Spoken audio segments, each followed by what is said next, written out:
L'Afrique veut peser davantage sur la scène internationale.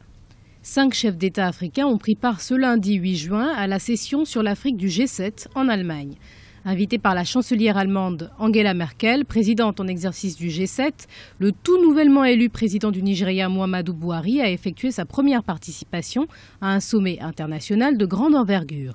Les présidents Ellen Johnson Sirleaf du Libéria, Béji Caïd Essebsi de la Tunisie, Jacob Zuma de l'Afrique du Sud et Macky Sall, également président en exercice du NEPAD, ont pris part à ce sommet aux enjeux multiples. Donc ce qu'on peut peut-être attendre en étant un essai d'être un petit peu politique, c'est une véritable solution au problème de la lutte contre l'islamisme, le mouvement islamiste dans le Sahel, la fin de Boko Haram, tous ces groupuscules qui menacent la stabilité de cette région avec tous les trafics d'hommes, les trafics d'armes, les trafics de drogue, les trafics de différentes marchandises, les attaques, les tueries.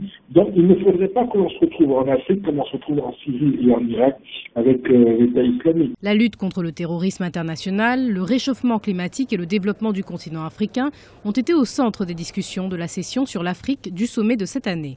Donc il est clair que pour ce 21e siècle, l'Afrique est le marché. Alors que faut-il attendre? Est-ce qu'il faut encore attendre que ce soit des sociétés étrangères qui viennent chez nous en Afrique pour tirer les marrons du feu? Et qu'en est-il de nos propres entreprises? Qu'en est-il de notre propre économie? Nous ne pourrons pas profiter justement de cette situation qui nous est favorable pour créer de la richesse par nous-mêmes et pour nous-mêmes, de créer des emplois pour nous-mêmes, de ne pas laisser les entreprises venir s'installer en Afrique et d'aller directement envoyer les dividendes en Europe. En fait, c'est ça qui se joue aujourd'hui. Il se joue le futur économique du continent africain. Fort de la bonne santé de son économie, le continent africain entend désormais peser sur les grandes décisions de la politique internationale.